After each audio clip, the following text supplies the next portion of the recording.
Harihi Om.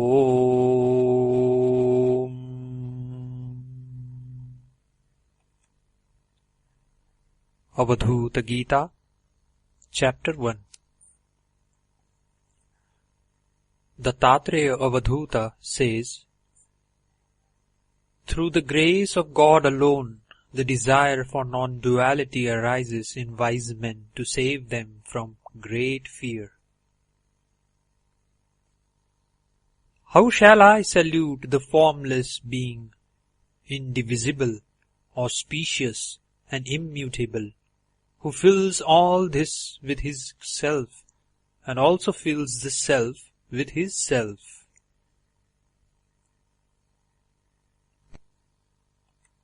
The universe composed of the five elements is like water in a mirage. Oh, to whom shall I make obeisance?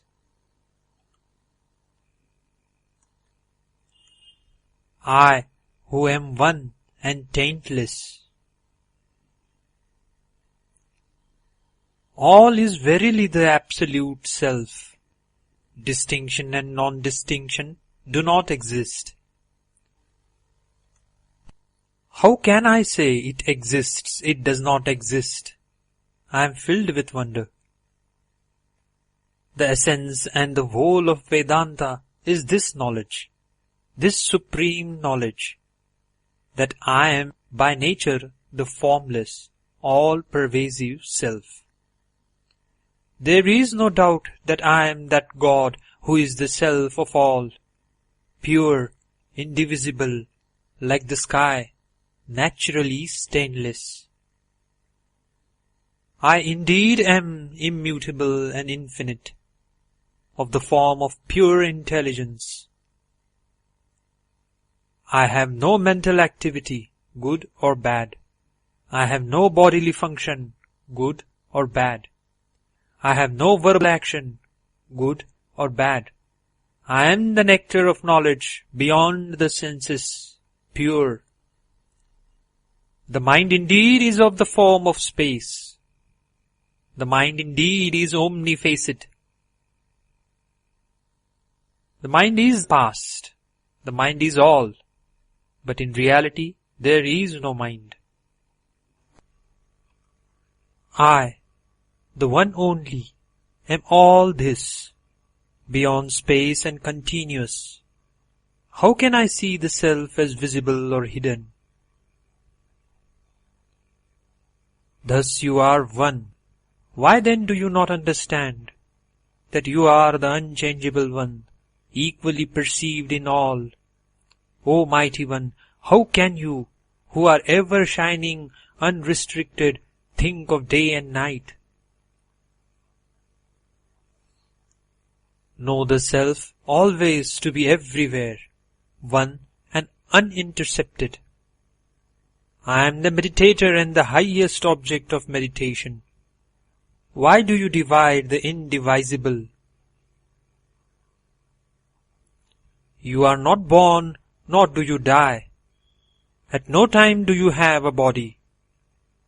The scripture declares in many different ways the well-known dictum, all is Brahman. You are he who is exterior and interior. You are the auspicious one existing everywhere at all times. Why are you running hither and thither deluded like an unclean spirit? Union and separation exist in regard neither to you nor to me. There is no you, no me, nor is there this universe. All is verily the self alone. You do not belong to that which is composed of the five objects of sense, such as sound, nor does that belong to you. You indeed are the supreme reality. Why then do you suffer? For you there is no birth or death. For you there is no mind. For you there is no bondage or liberation, no good or evil. Why do you shed tears, my child? Neither you nor I have name and form. O mind, why do you wander about deluded like an unclean spirit? Behold the self indivisible. Be happy through renunciation of attachment.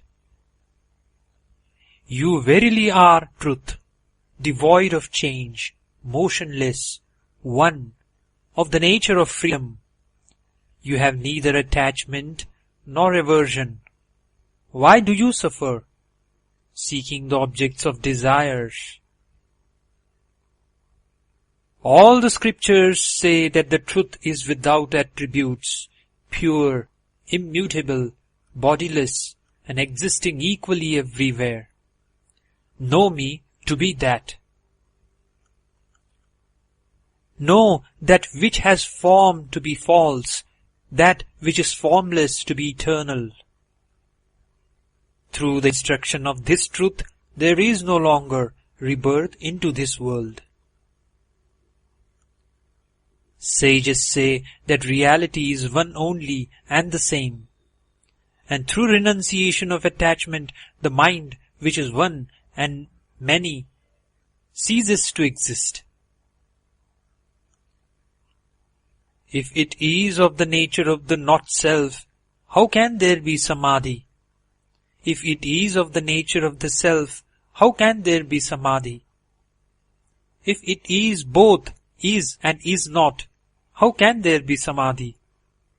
If all is one and of the nature of freedom, how can there be samadhi? You are pure, homogeneous reality, disembodied, unborn, and immutable. By such sentences as that thou art, our own self is affirmed. Of that which is untrue and composed of the five elements, the Shruti says, not this, not this. That is, neti, neti.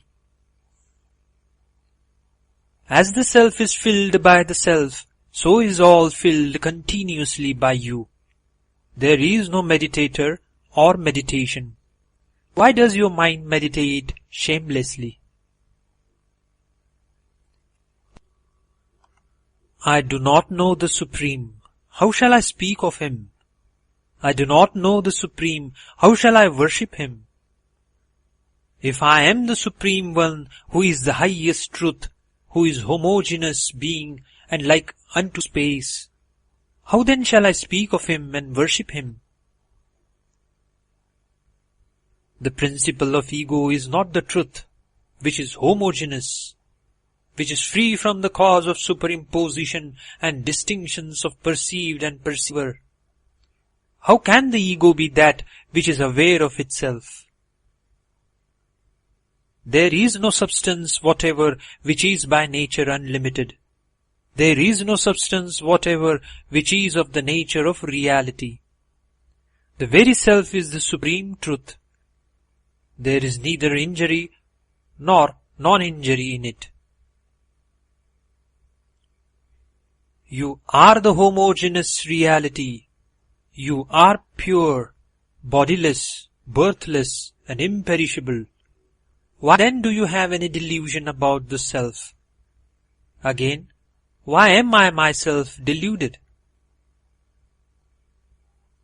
When the pot is broken, the space within it is absorbed in the infinite space and becomes undifferentiated.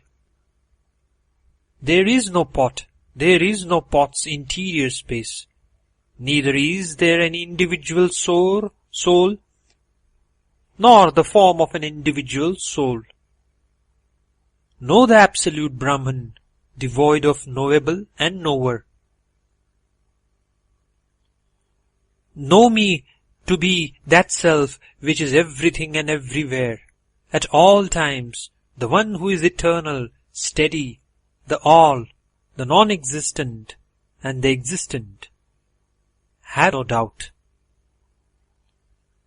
There are no Vedas, no worlds, no gods, no sacrifices.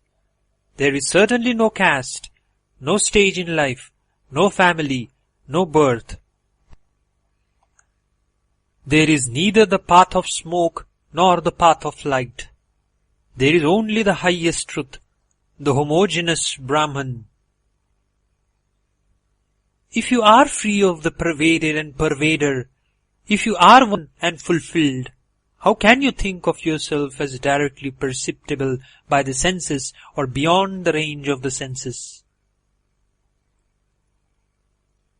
Some seek non-duality, others duality. They do not know the truth, which is the same at all times and everywhere, which is devoid of both duality and non-duality. How can they describe the truth, which is beyond mind and words, which is devoid of white and other colors, of sound and other qualities? When all these appear to you as false, when the body and so on appear to you like space, then you know Brahman truly. Then for you there is no dual series. Even my natural self appears to me as non-distinct from the Supreme Self. It appears to be one and like space. How can there be meditator and meditation? What I do, what I eat, what I sacrifice, what I give, all this is not mine in the least. I am pure, unborn, undecaying. Know all this universe to be formless. Know all this universe to be without change. Know all this universe to be of purified body. Know all this universe to be of the nature of the Absolute. You are verily the truth. There is no doubt about it. Otherwise, what do I know? Why do you consider the self which is perceptible to itself as imperceptible? My child, how can there be illusion and non-illusion, shadow and lack of shadow? All this is one truth. All this is of the nature of space and without taint. I am free in the beginning, in the middle, and in the end. I am never bound. This is my sure knowledge, that I am naturally spotless and pure. The whole universe, beginning with the principle of cosmic intelligence, is not in the least manifest to me. All is indeed Brahman alone. How can there be any existence in caste or stage of life for me? I know that all, in every way, in the one indivisible I, which is self-sustained and full, while the five elements, beginning with ether, are empty. The self is neither eunuch, man, nor woman. It is neither idea nor imagination. How can you think the self to be full of joy or joyless? The self certainly does not become pure through the practice of six-limbed yoga. It certainly is not purified by the destruction of the mind. It certainly is not made pure by the instructions of the teacher. It is itself the truth. It is itself the illumined one. There is no body made up of five elements, nor is there anyone who is disembodied. All is verily the self alone. How can there be the three stages and the fourth? I am not bound. I am not, indeed, liberated. I am not different from Brahman. As water, when water has been poured into water, has no distinctions, so Purusha and Prakriti appear non-different to me. If indeed you are never bound or liberated, how then can you think yourself with form or as formless? I know your supreme form to be directly perceivable, like the sky. I know your lower form to be as water in a mirage, like the sky, without division or distinction, without change. I have neither teacher nor instruction, limiting adjunct nor activity. Know that I am by nature pure, homogeneous, bodiless, like the sky.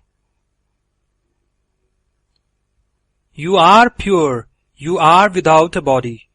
Your mind is not higher than the highest. You need not be ashamed to say, I am the Self, the Supreme Truth. Why are you weeping, O mind? Do you, the Self, be the Self by means of the Self? Drink, my child, the supreme nectar of non-duality, transcending all divisions. There is neither knowledge nor ignorance, nor knowledge combined with ignorance. He who has always such knowledge is himself knowledge. There is no need of knowledge, reasoning, time, space, instruction from a teacher, or attainment of samadhi. I am naturally the perfect consciousness, the real, like the sky, spontaneous and steady. I was not born, nor have I death. I have no action, good or evil. I am Brahman, stainless, without qualities. How can there be bondage or liberation for me? If God pervades all, if God is immovable, full, undivided, then I see no division. How can He have exterior or interior? The whole universe shines undivided and unbroken. Oh, the Maya, the great delusion, the imagination of duality and non-duality. Always, not this, to both the formless and the formed, only the Absolute exists, transcending difference and non-difference.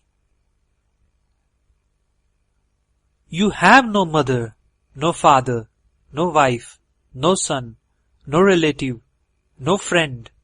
You have no likes or dislikes. Why is this anguish in your mind? O mind, for you there is no day or night, rising or setting.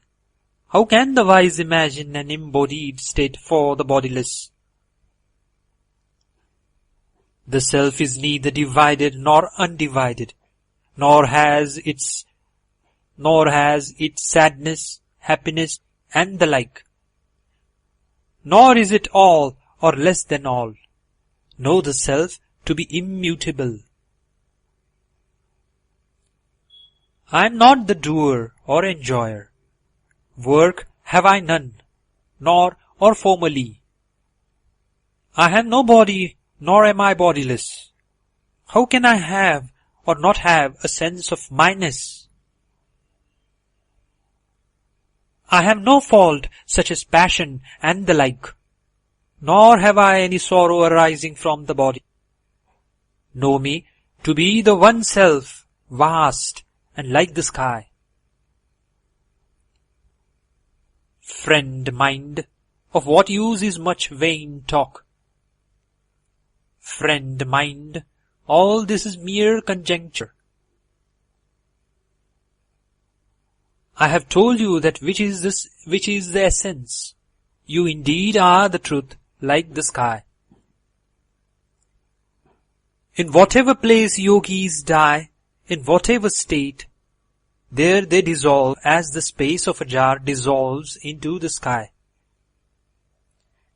Giving up the body in a holy place or in the house of a Chandala, the yogi, even if he has lost consciousness, becomes identified with the Absolute as soon as he is free of the body. The yogis consider duty in life, pursuit of wealth, enjoyment of love, liberation, and everything movable or immovable such as man and so on to be a mirage. This is my certain perception. I neither perform nor enjoy past action, future action, or present action. The Avadhuta alone, pure in evenness of feeling, abides happy in an empty dwelling place. Having renounced all, he moves about naked. He perceives the Absolute, the All, within himself. Where there are neither the three states of consciousness nor the fourth, there one attains the Absolute in the Self. How is it possible to be bound or free, where there is neither virtue nor vice? The Avadhuta never knows any mantra in Vedic meter nor any tantra. This is the supreme utterance of the Avadhuta, purified by meditation and merged in the sameness of infinite being. There exists neither complete void nor voidlessness, neither truth nor untruths of the scriptures. Has uttered this spontaneously from his own nature. Truth, complete truth, does not exist in the plane of relative existence. End of chapter 1.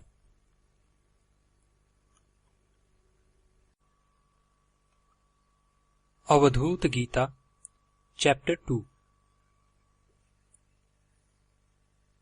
Dattatreya Avadhuta says,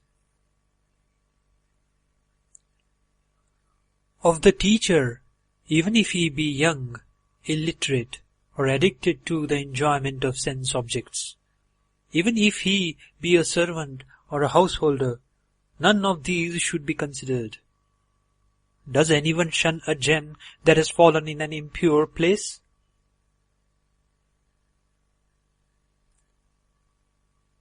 In such a case, one should not consider even the quality of scholarship. A worldly person should recognize only the essence. Does not a boat, though devoid of beauty and vermilion paint, nevertheless ferry passengers?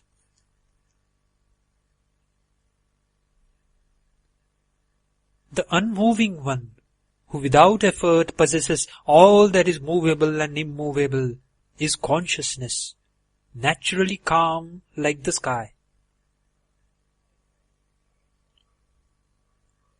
How can he, the one and all-pervading, who moves effortlessly all that is movable and immovable, be differentiated? To me, he is non-dual.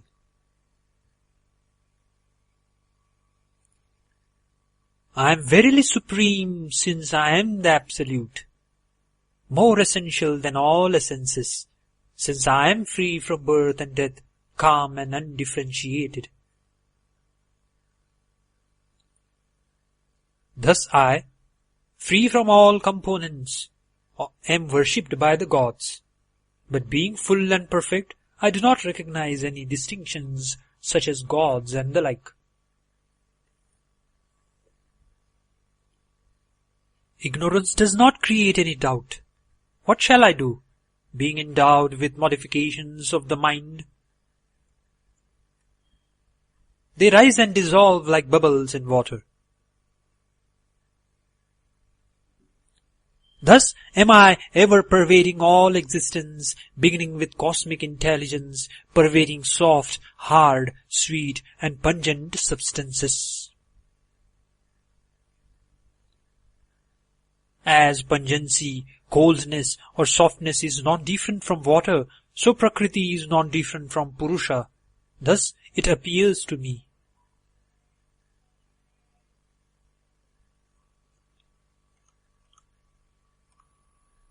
The Lord of the universe is devoid of all names. He is subtler than the subtlest, supreme. He is spotless, beyond the senses, mind and intellect. Where there is such a natural being, how can there be I? How can there be even you? How can there be the world?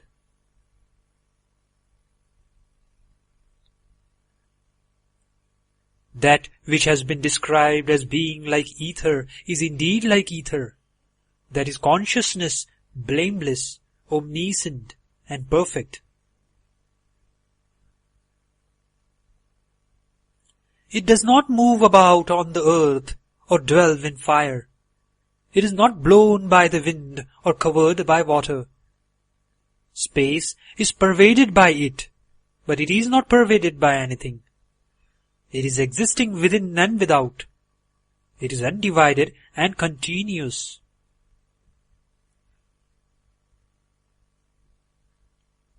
One should successively take recourse to the objects of concentration as mentioned by the yogis, in accordance with their subtlety, invisibility, and attributelessness.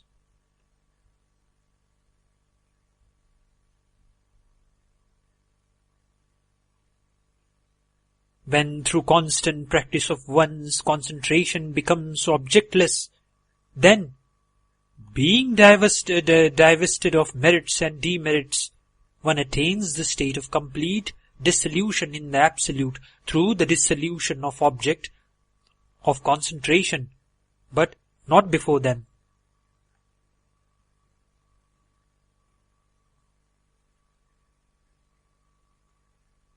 For the destruction of the terrible poisonous universe which produces the unconsciousness of delusion, there is but one infallible remedy, the nectar of naturalness.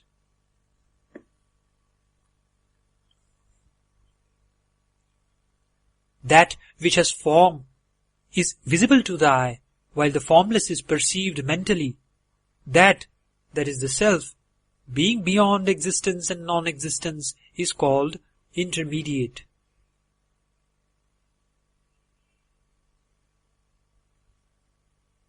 The external existence is the universe. The inner existence is called Prakriti. One should try to know that which is more interior than the inner existence. That which is like water within the kernel of the coconut.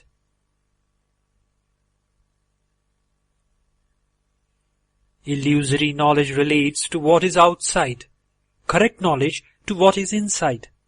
Try to know that which is more interior than the inside, that which is like water within the kernel of the coconut.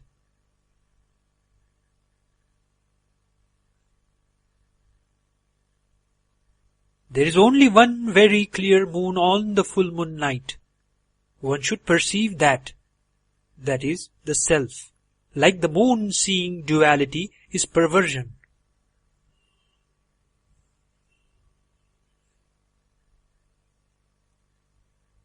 It is indeed in this way that intelligence becomes divided and ceases to be all-comprehending.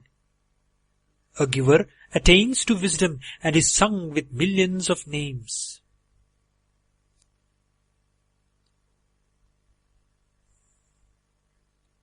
Whoever, whether he be ignorant or learned, attains to the full awareness of truth through the grace of a teacher's wisdom, becomes detached from the ocean of worldliness.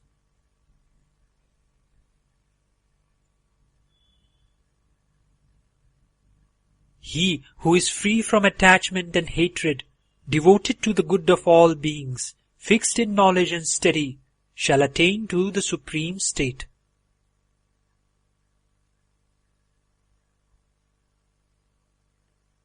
As the space within a pot dissolves in the universal space when the pot is broken, so a yogi, in the absence of the body, dissolves into the Supreme Self, which is his true being.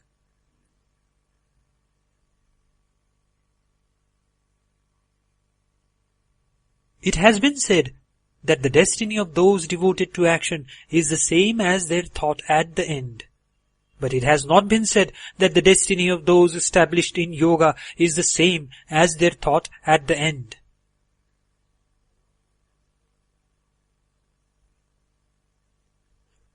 One may express the destiny of those devoted to action with the organ of speech, but the destiny of the yogis can never be expressed, because it is transcendental.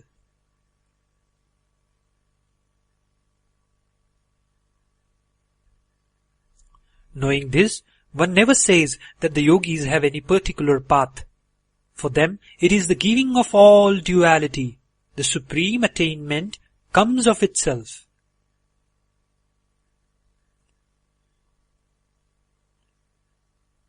The yogi, having died anywhere, in a holy place or in the house of an untouchable, does not see the mother's womb again.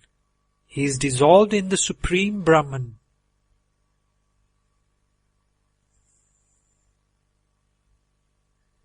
He who has seen his true self, which is innate, unborn, and incomprehensible, does not, if anything desired happens to him, become tainted.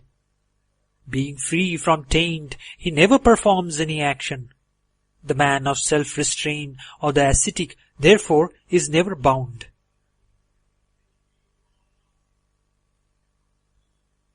He attains to the Supreme Self who is eternal, pure, fearless, formless, and supportless, who is without body, without desire, beyond the pairs of opposites, free from illusion, and of undiminished power.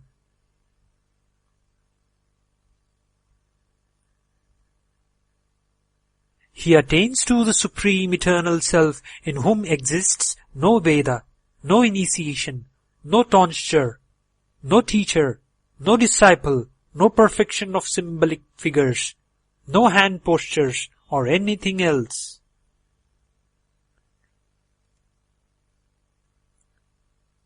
He attains to the Supreme Eternal Self in whom is neither Shambhavi nor Shakti nor Anavi initiation, neither a sphere nor an image nor a foot nor anything else, neither beginning nor ending, nor a jar, etc.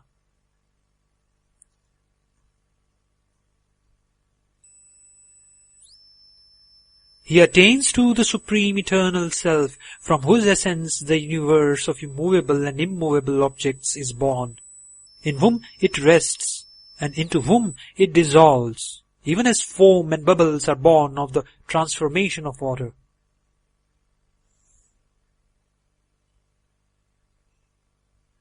He attains to the Supreme Eternal Self, in whom is no closing of nostril, nor gazing nor posture, and in whom is neither knowledge, nor ignorance, nor any nerve current. He attains to the Supreme Eternal Self, who is devoid of manifoldness, oneness, many and oneness, and otherness, who is devoid of mere minuteness, length, largeness, and nothingness, who is devoid of knowledge, knowableness, and sameness.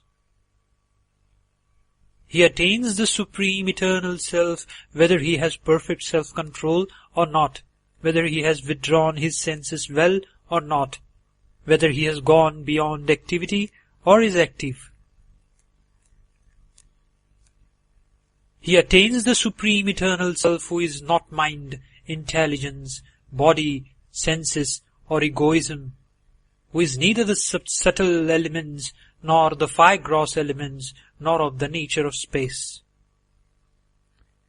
When injunctions cease and the yogi attains to the Supreme Self, his mind being void of differentiations, he has neither purity nor impurity.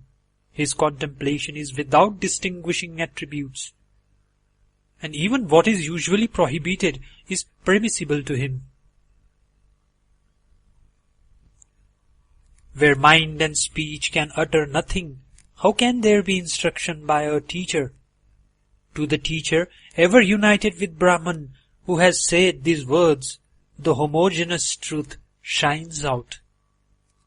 Here ends the chapter 2.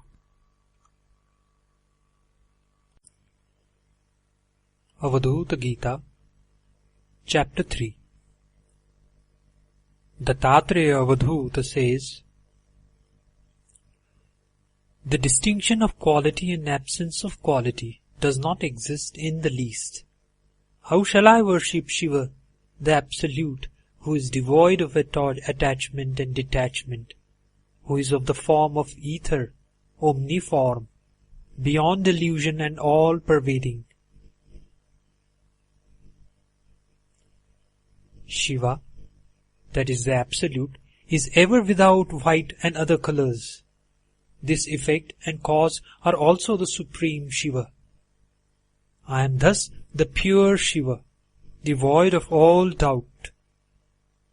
O beloved friend, how shall I bow to the Self in myself?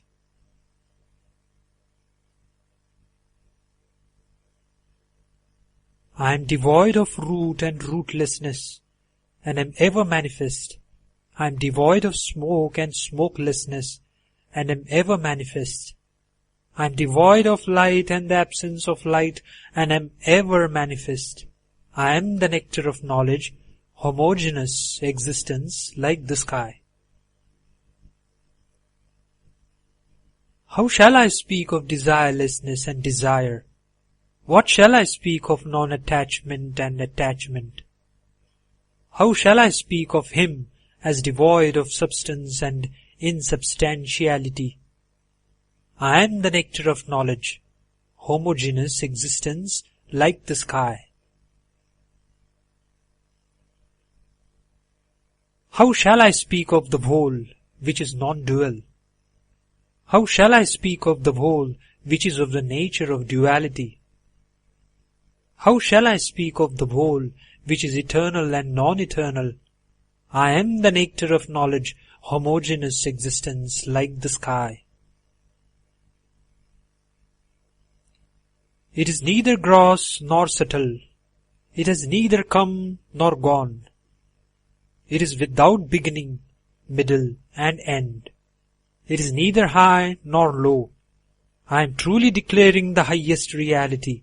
I am the nectar of knowledge, homogeneous existence like the sky. Know all instruments of perception to be like ethereal space. Know all of perception to be like ethereal space. Know this pure as a neither bound nor free.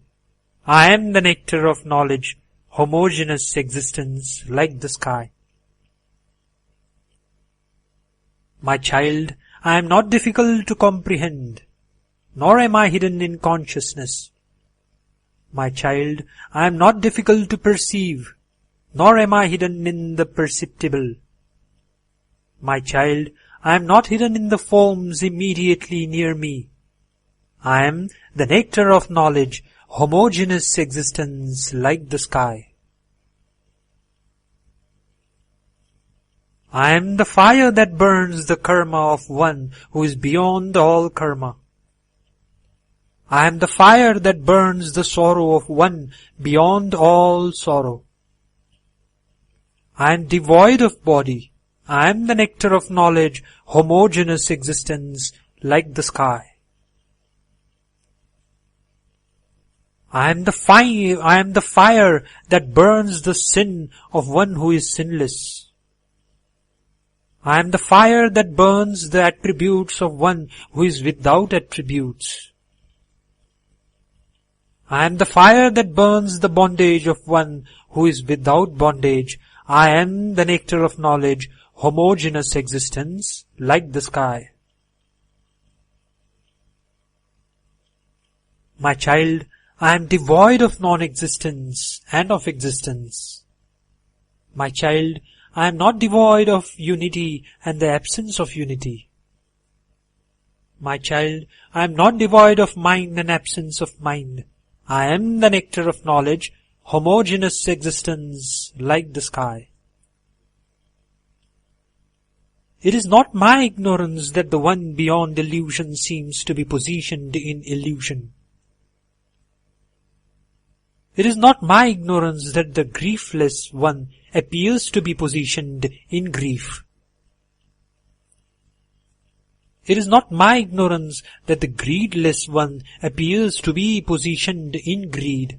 I am the nectar of knowledge, homogeneous existence like the sky. The creeper-like growth of worldly existence is never mine. The joy of extended contentment is never mine. This bondage of ignorance is never mine. I am the nectar of knowledge, homogeneous existence, like the sky. The activity involved in the extension of relative existence is not a modification of myself. The gloom which is the expansion of grief is not a modification of myself. The tranquility which produces one's religious merit is not a modification of mine. I am the nectar of knowledge, homogeneous existence, like the sky.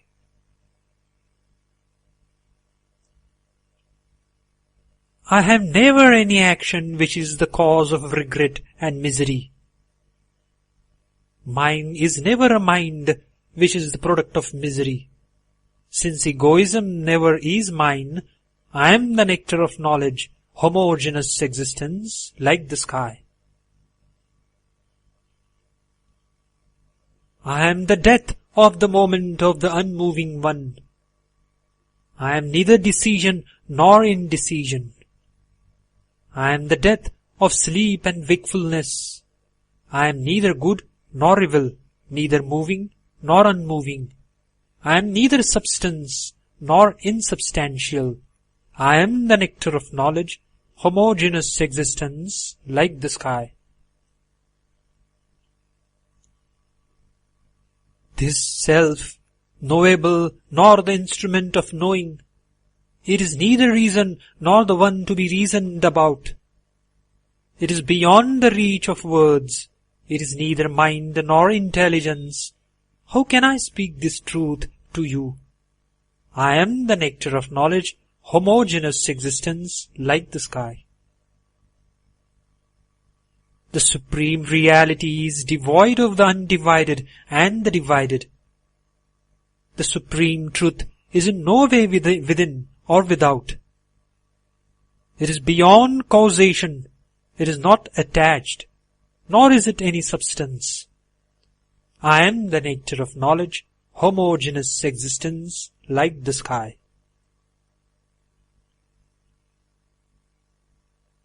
I am verily the reality, free of such blemishes as attachment. I am verily the reality, free of the grief caused by transmigratory existence. I am the nectar of knowledge, homogeneous existence, like the sky. If there are no three planes of existence, how can there be a fourth? If there are no three times, how can there be quarters? The supreme reality is the state of the highest serenity. I am the nectar of knowledge, homogeneous existence, like the sky. I have no such divisions as long or short. I have no such divisions as wide or narrow. I have no such divisions as angular or circular. I am the nectar of knowledge, homogeneous existence, like the sky. I never had a mother, father, son, or the like. I was never born, and never did I die. I never had a mind. The supreme reality is undistracted and calm. I am the nectar of knowledge, homogeneous existence, like the sky. I am pure, very pure, beyond reason and of infinite form. I am non-attachment and attachment, beyond reason and of infinite form. I am undivided and divided, beyond reason and of infinite form. I am the nectar of knowledge, homogeneous existence, like the sky. If the supreme reality is only one and stainless, how can there be here and the hosts of gods, beginning with Brahma, and how can there be here the worlds of habitation such as heaven? I am the nectar of knowledge, homogeneous existence, like the sky.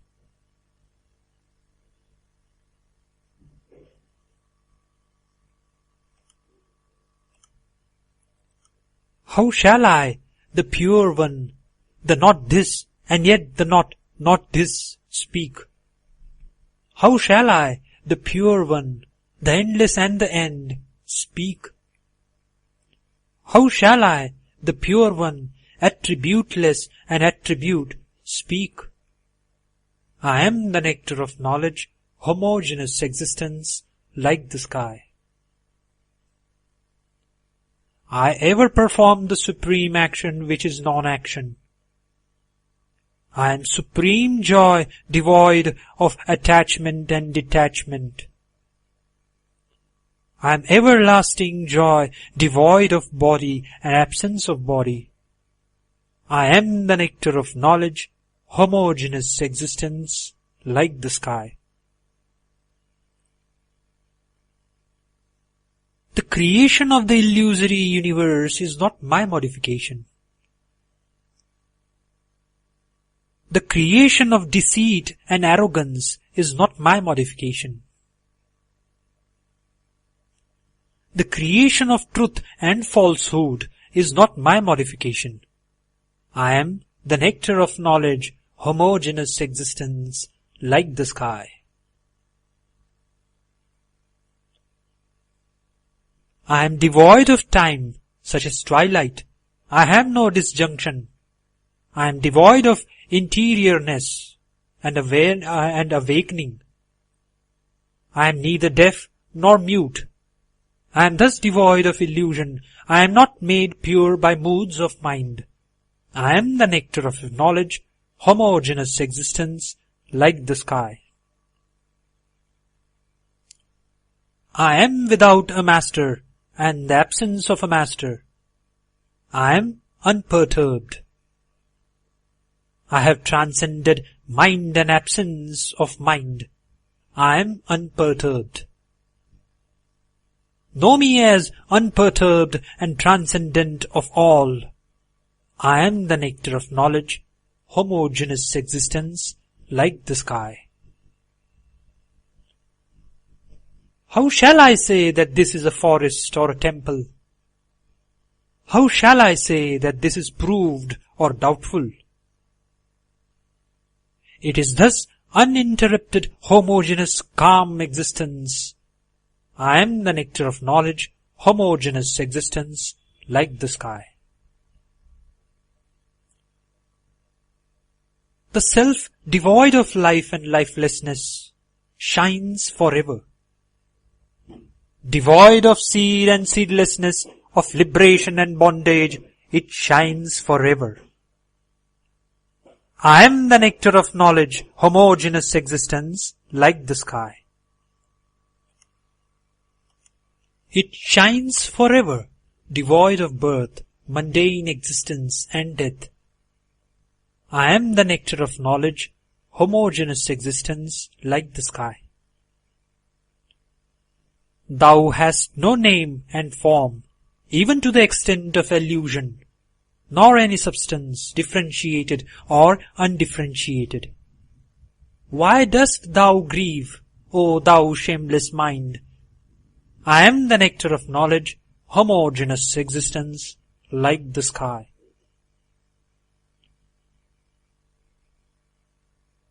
Why weepest, thou friend? Thou hast no misery of birth. Why weepest, thou friend? There is no change for thee. I am the nectar of knowledge, homogeneous existence, like the sky. Why dost weep, thou friend? Thou hast no natural form. Why dost thou weep, friend? Thou hast deformity. Why dost thou weep, friend? Thou hast no age. I am the nectar of knowledge, homogeneous existence, like the sky. Why dost thou weep, friend? Thou hast no age. Why dost thou weep, friend? Thou hast no mind. Why dost thou weep, friend? Thou hast no senses. I am the nectar of knowledge, homogeneous existence, like the sky. Why dost thou weep, friend? Thou hast no lust. Why dost thou weep, friend? Thou hast no greed. Why dost thou weep, friend? Thou hast no delusion. I am the nectar of knowledge, homogeneous existence like the sky.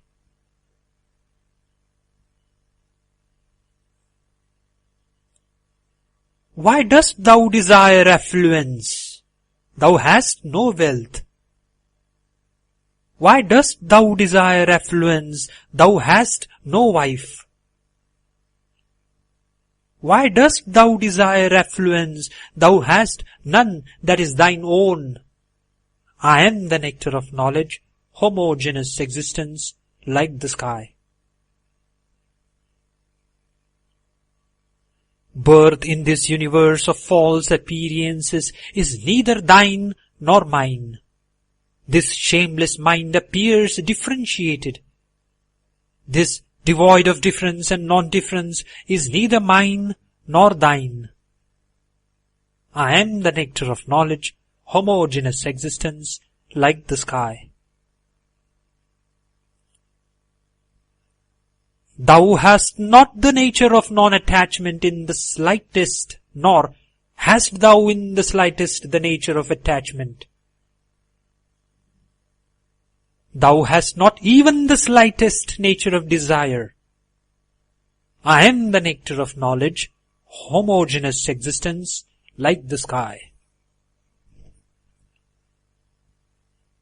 In thy mind there is neither the meditator, meditation, nor the object of meditation. Thou hast no samadhi. There is no region outside thee, nor is there any substance of time. I am the nectar of knowledge, homogeneous existence like the sky.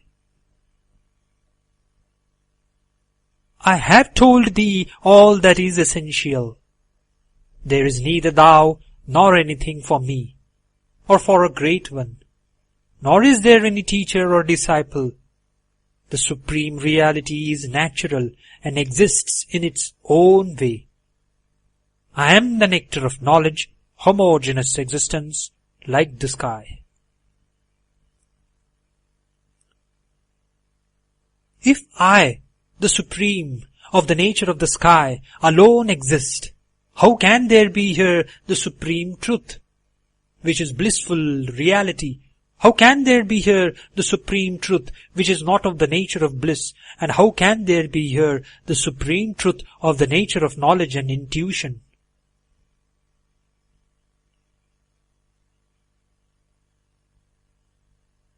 Know the one who is consciousness and devoid of fire and air. Know the one of the nature of consciousness who is devoid of earth and water. Know the one of the nature of consciousness who is devoid of coming and going.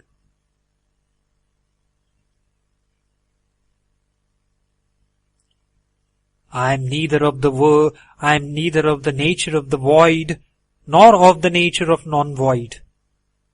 I am neither of pure nature, nor of impure nature. I am neither form nor formlessness. I am the supreme reality of the form of its own nature.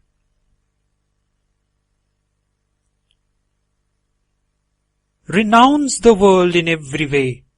Renounce renunciation in every way. Renounce the poison of renunciation and non-renunciation. The self is pure, immortal, natural, and immutable. Here ends Chapter 3. Avadhuta Gita, Chapter 4. Dattatreya Avadhuta says, there is neither invitation nor casting off. How can there be flowers, leaves, meditations, and recitations of sacred texts? And how can there be worship of Shiva, which is identity in non-difference? The Absolute is not liberated from bondage and obstruction. The Absolute is not purified, cleansed and released. The Absolute is not liberated by union or separation. I am indeed the free one, like the sky. I have developed no false notion that all this reality come into existence or that all this unreality comes into existence. I am free from disease. My form has been extinguished. Stained, stainless, divided, undivided, differentiated, none of these appear to me. I am free from disease. My form has been extinguished. It has not yet happened that I, the ignorant one, have attained to knowledge, nor has it happened that I have become of the nature of knowledge. And how can I say that I have both ignorance and knowledge? I am free from disease. My form has been extinguished. It, that is the self, does not appear to me as virtuous or sinful, as bound or liberated, nor does it appear to me as united or separated. I am free from disease. My form has been extinguished. I never have the high, low, or middle state. I have no friend nor foe. How shall I speak of good and evil? I am free from disease. My form has been extinguished. I am not the worshipper or of the form of the worshipped. I have neither instruction nor practice. How shall I speak of myself, who am of the nature of consciousness? I am free from disease. My form has been extinguished. There is nothing here which pervades or is pervaded. There is no abode, nor is there the abodeless. How shall I speak of void and non-void? I am free from disease. My form has been extinguished. There is no one to understand and nothing indeed to be understood. I have no cause and no effect. How shall I say that I am conceivable or inconceivable? I am free from disease. My form has been extinguished. There is nothing dividing, nothing to be divided. I have nothing to know with and nothing to be known. How shall I then speak of coming and going?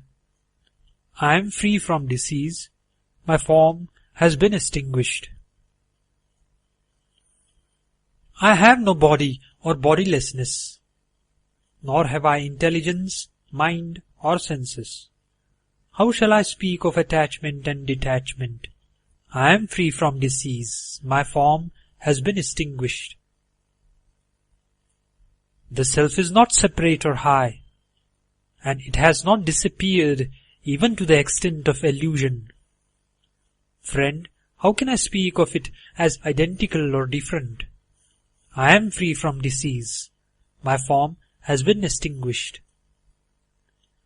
Neither have I conquered the senses, nor have I not conquered them. Self-restraint or discipline never occurred to me. Friend, how can I speak of victory and defeat?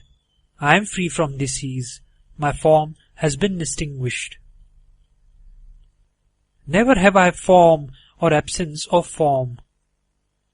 Never any beginning, middle, or end. Friend, how can I speak strength and weakness? I am free from disease. My form has been extinguished. Never did I have death or deathlessness, poison or poisonlessness. How can I speak of pure and impure? I am free from disease. My form has been extinguished. Never have I sleep or awakening. Never do I practice concentration or hard posture. For me there is neither day nor night. How can I speak of the transcendental and relative states? I am free from disease. My form has been extinguished. Know me as free from all, and form the details composing the all. I have neither illusion nor freedom from illusion. How shall I speak of such rituals as morning and evening devotions? I am free from disease, my form has been extinguished. Know me as endowed with all concentration. Know me as free from any relative or ultimate aim. How shall I speak of union and separation? I am free from disease, my form has been extinguished. I am neither ignorant nor learned. I observe neither silence nor absence of silence. How shall I speak of argument and counter-argument? I am free from disease, my form has been extinguished. Never do I have mother, father, family, caste, birth and death. How shall I speak of affection and infatuation? I am free from disease, my form has been extinguished. Never do I disappear, I am ever manifest. Never so I have effulgence or absence of effulgence. How shall I speak of such rituals as morning and evening devotions? I am free from disease, my form has been extinguished. Know me beyond all doubt to be boundless. Know me beyond all doubt to be undivided. Know me beyond all doubt to be stainless. I am free from disease. My form has been extinguished. The wise give up all meditations. They give up all good and evil deeds, and drink of the nectar of renunciation. I am free from disease, form has been extinguished. There is verily no versification where one knows nothing. The supreme and free one, absorbed in the consciousness of the homogeneous being and pure of thought, prattles about the truth. Here ends chapter 4.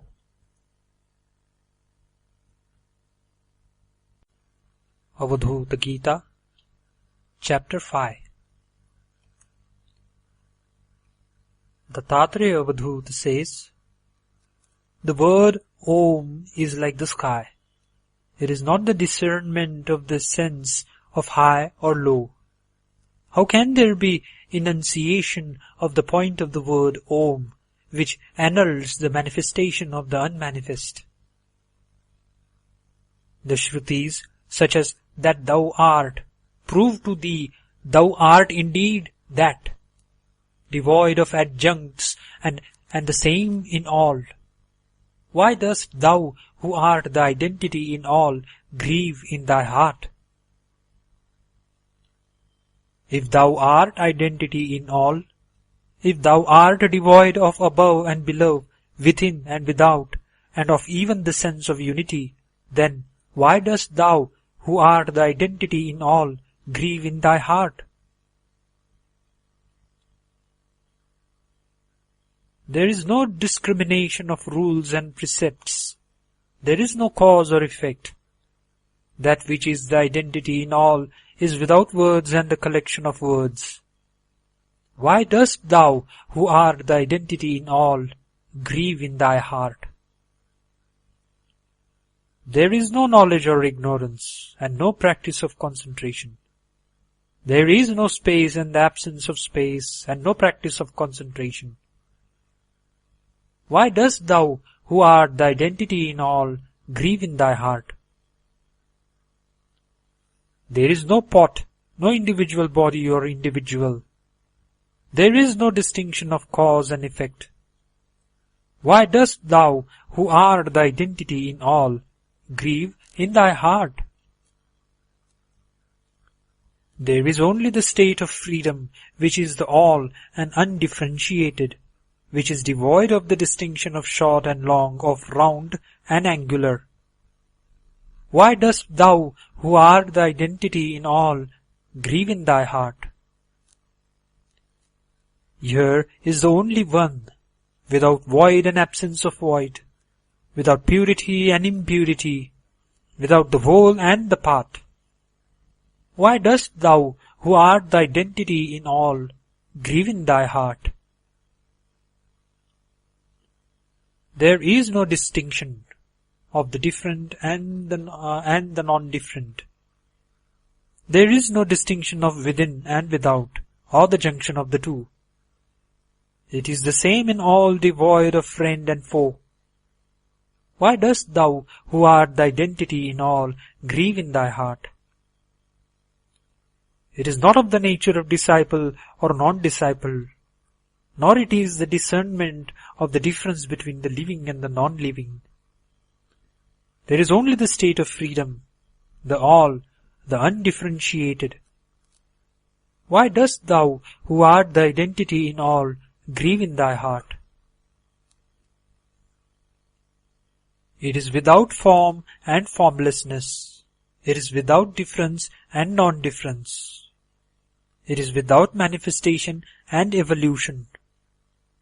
Why dost thou, who art the identity in all, grieve in thy heart? There is no bondage due to fetters of good and evil qualities. How shall I perform the actions related to death and life? There is only the pure, stainless being, the same in all. Why dost thou, who art the identity in all, grieve in thy heart? Here is the being devoid of existence and non-existence, of desire and non-desirelessness. Here is verily the highest consciousness, identical with freedom. Why dost thou, who art the identity in all, grieve in thy heart? Here is the truth undifferentiated by truths, devoid of junction and disjunction. Since it is the same in all and devoid of all, why dost thou, who art the identity in all, grieve in thy heart? Here is the Supreme, devoid of association and disassociation, unlike a house cottage or sheath. Here is the Supreme, devoid of knowledge and ignorance. Why dost thou, who art the identity in all, grieve in thy heart? Change or changelessness, the definable and the indefinable are untrue. If the truth is in the self alone, why dost thou, who art the identity of all, grieve in thy heart? Here verily is the conscious being who is completely the all. Here is the conscious being who is the all-comprehensive and undivided. Here is the conscious being alone and immutable. Why dost thou, who art the identity in all, grieve in thy heart? It is ignorance to see difference in the undifferentiated. Doubt in what is beyond the doubt is ignorance. If there is only the one undivided consciousness, then why dost thou, who art the identity in all, grieve in thy heart? There is no state of liberation, no state of virtue, no state of vice. There is no state of perfection, and no state of destitution. Why dost thou, who art the identity in all, grieve in thy heart? If the homogeneous being is devoid of cause and effect, division and subdivision, color and lack of color, why dost thou, who art the identity in all, grieve in thy heart? The self is here in the universal consciousness, which is the all and undivided. It is here in the universal consciousness, which is absolute and immovable. It is here in the universal consciousness, which is devoid of men and other beings. Why dost thou, who art the identity in all, grieve in thy heart? The self transcends all, is indivisible, and all-pervading. It is free from stain of attachment, immovable and all-pervading. It is without day and night and all-pervading. Why dost thou, who art the identity in all, grieve in thy heart? There is no coming of bondage and freedom from bondage. There is no coming of union and separation. There is no coming of reasoning and disputation. Why dost thou, who art the identity in all, grieve in thy heart? Here is negation of time, untime, and even the atom of fire, but no negation of the absolute truth. Why dost thou, who art the identity in all, grieve in thy heart? Here is the self devoid of body and disembodiment. Here is verily the Supreme One, devoid of dream and deep sleep. Here is the Supreme One, devoid of name and injunctions. Why dost thou, who art the identity in all, grieve in thy heart? Pure, vast, and homogeneous like the sky, the self is the same in all and devoid of all. It is the homogeneous being divested of essence and non-essence and change. Why dost thou, who art the identity in all, grieve in thy heart? Here is the self which is more than dispassionate to virtue and vice, to substance and non-substance, to desire and desirelessness. Why dost thou, who art the identity in all, grieve in thy heart? Here is the self, the same in all, which is without grief and grieflessness. Here is the Supreme, without happiness and sorrow. The Supreme Truth is devoid of teacher and disciple. Why dost thou, who art the identity in all, grieve in thy heart? Verily there is no offshoot, essence or absence of essence. Neither is there movable or immovable sameness nor variety. The self is devoid of reason and unreason. Why dost thou, who art the identity in all, grieve in thy heart? Here is the essence, the concentration of all essences, which is said to be different from one's individual consciousness. To be the instrument of perception of objects is unreal. Why dost thou, who art the identity in all, grieve in thy heart? Since the Vedas have declared variously that this universe made of ether and the like is like a mirage, and since the self is one, indivisible, and the same in all, why dost thou, who art the identity in all, grieve in thy heart? Where one knows nothing, there is verily no versification. The Supreme and Free One, pure of thought, absorbed in the consciousness of the homogeneous being, prattles about the truth. Here ends Chapter 5.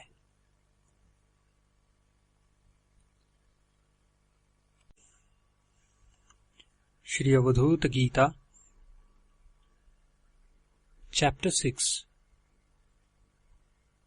Dattatreya Avadhuta says, the Shrutis declare in various ways that this, the ether and its like, and we ourselves are like a mirage. If there is only one indivisible, all-comprehensive absolute, how can there be the comparable and comparison?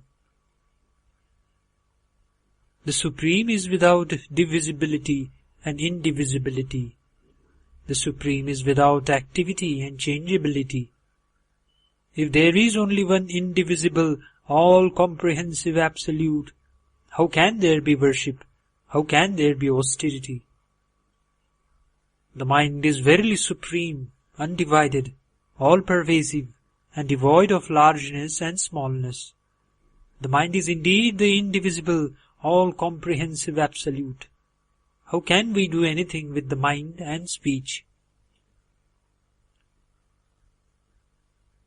The self is the negation of the distinction between night and day. The self is the negation of the risen and the not risen. If there is only one indivisible, all-comprehensive absolute, how can there be the sun, moon, and fire? The self is that from which the distinction of desire and desirelessness of action and inaction are gone. If there is only one indivisible, all-comprehensive absolute, how can there be consciousness differentiated by exterior and interior? If the self is devoid of essence and lack of essence, if it is without void and non-void, if there is only one indivisible, all-comprehensive absolute, how can there be a first? How can there be a last? If the self is the negation of difference and non-difference, if it is the negation of the knower and the knowable, if there is only one indivisible, all-comprehensive absolute, how can there be the third? How can there be the fourth? The spoken and the unspoken are not the truth. The known and the unknown are not the truth. If there is only one indivisible, all-comprehensive absolute, how can there be objects, senses, mind, and intellect? Ether and air are not the truth. Earth and fire are not the truth. If there is only one indivisible, all-comprehensive absolute, how can there be cloud? How can there be water? If the self is the negation of imagined worlds, if it is the negation of imagined gods, if there is only one indivisible, all-comprehensive absolute, how can there be discriminating consciousness of good and evil? The self is the negation of death and deathlessness. It is the negation of action and inaction. If there is only one indivisible, all-comprehensive absolute, how can one speak of coming and going? No such distinctions exist as Prakriti and Purusha. There is no difference between cause and effect. If there is only one indivisible, all-comprehensive absolute, how can one speak of self and not self?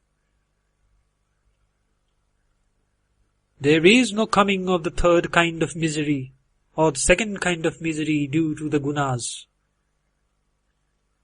If there is only one indivisible, all-comprehensive absolute, how can there be an old man, a young man, and an infant? The Supreme is without caste and stage of life, without cause and agent. If there is only one indivisible, all-comprehensive absolute, how can there be consciousness of the destroyed and the undestroyed?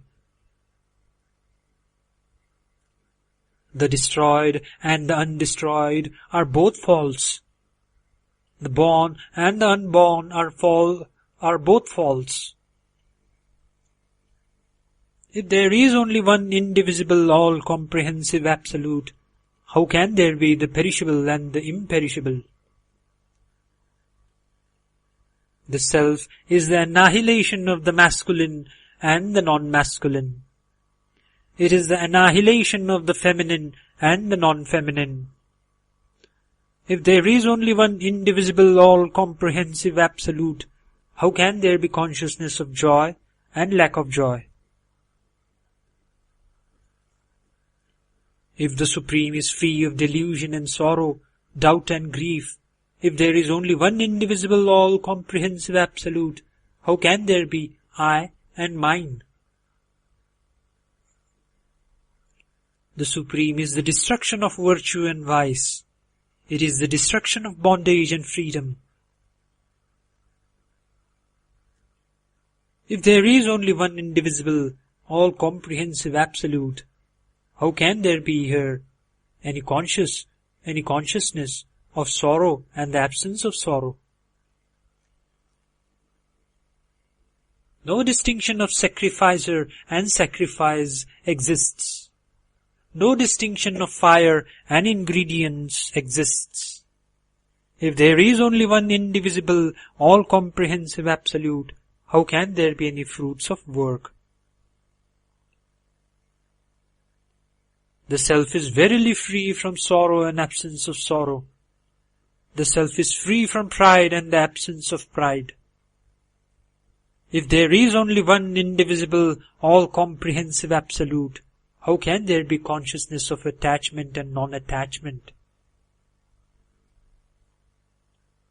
No such change as illusion and freedom from illusion exists. No such change as greed and freedom from greed exists. If there is only one indivisible, all-comprehensive Absolute, how can there be consciousness of discrimination and lack of discrimination? There are never any you and I. The discrimination of family and race is false. I am indeed the Absolute and the Supreme Truth. In that case, how can I make salutation? The Self in that in which the distinction of teacher and disciple disappears, and in which the consideration of instruction also disappears.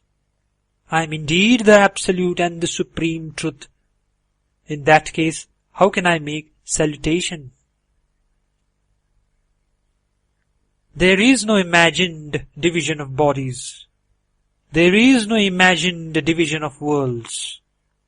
I am indeed the Absolute and the Supreme Truth. In that case, how can I make salutation? The Self, never endowed with passion or devoid of it, is verily spotless, immovable, and pure. I am indeed the Absolute and the Supreme Truth. In that case, how can I make salutation? No distinction such as body and bodilessness exists. Nor is it true that there is false action. I am indeed the Absolute and the Supreme Truth. In that case, how can I make salutation? Where one knows nothing, there is verily no versification. The Supreme One, pure of thought, absorbed in the consciousness of the homogeneous being, prattles about the truth. Here ends chapter 6. Avadhuta Gita, chapter 7. Dattatreya Avadhuta says, the enlightened one, nude or clad in a patched garment of rags gathered from roads, follows the path which is devoid of virtue and stays in an empty abode, absorbed in the pure, stainless, homogeneous being. The enlightened one aims at that which is without any mark or marklessness. He is skillful, being devoid of right or wrong. He is the Absolute Truth, stainless and pure. How can the liberated one engage in discussion and disputation? Free from entrapment in the snares of hope and devoid of purificatory ceremonies, the enlightened one is ever absorbed in the Absolute. Thus, having renounced all, he is the truth, pure and stainless. How can there be any discussion here of the body and disembodiment, of attachment and detachment? Here is the truth itself, in its spontaneous natural form, pure, immovable, like the sky. Where the truth is known, how can there be form and formlessness?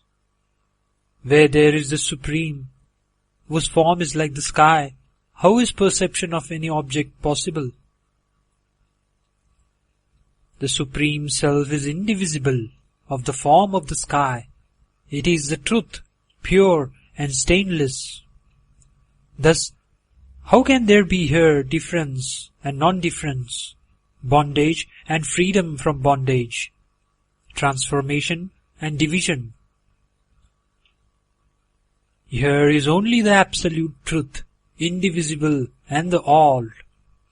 How can there be here union, disunion, or pride? If thus there is here only the supreme, the indivisible and the all, how can there be here any substance or absence of substance? Here is the absolute truth, indivisible and pure, stainless and the all. Thus, how can there be here association and disassociation? The enlightened one is a yogi, devoid yoga and absence of yoga. He is an enjoyer, devoid of enjoyment and absence of enjoyment. Thus he wanders leisurely, filled with the spontaneous joy of his own mind. If the yogi is always related to knowledge and perception, to duality and unity, how can he be free here? How can a yogi be natural and free from attachment here? He is the enjoyer of the pure, stainless and homogeneous being. The self is destruction, devoid of the destroyed and the undestroyed. The self is the auspicious moment, devoid of the auspicious and inauspicious time. Thus, how can there be here substance and absence of substance? The truth which is homogeneous is of the form of the sky. Forever divested of all and united to the self, the enlightened one is the all, free and devoid of truth. Thus, how can there be here life and death? And how can there be any accomplishment through meditation and lack of meditation? All this is magic, like a mirage in the desert. Only the absolute self of indivisible and impenetrable form exists. To all things, from the practice of religious laws and duties to liberation, and we are completely indifferent. How can we have anything to do with attachment or detachment? Only the learned imagine these things. Where one knows nothing, there is verily no versification. The Supreme One, pure of thought, absorbed in the consciousness of the homogeneous being, prattles about the truth. Here ends chapter 7. Avadhuta Gita, chapter 8. Dattatreya Avadhuta says, by making my pilgrimage to thee, thy all-pervasiveness has been destroyed by me. With my meditation, thy transcendence of the mind has been destroyed. Thy transcendence of speech has been destroyed by my singing thy praise. Ever forgive me these three sins. A sage is one whose intelligence is unsmitten by lusts, who is self-controlled, gentle and pure, who possesses nothing, who is indifferent, who eats moderately and is quiet and steady and has taken refuge in me. The sage is vigilant and resolute, has a profound mind and has conquered the 6 bondages. He is not proud, but gives honor to others. He is strong, friendly to all, compassionate and wise. The sage is merciful, non-violent, and enduring of all. He is pure-hearted and is the essence of truth. He is the same to all and beneficent to all. The sign of an Avadhuta should be known by the blessed ones, by those who know the truth of the significance of the letters of the Vedas and who teach Veda and Vedanta.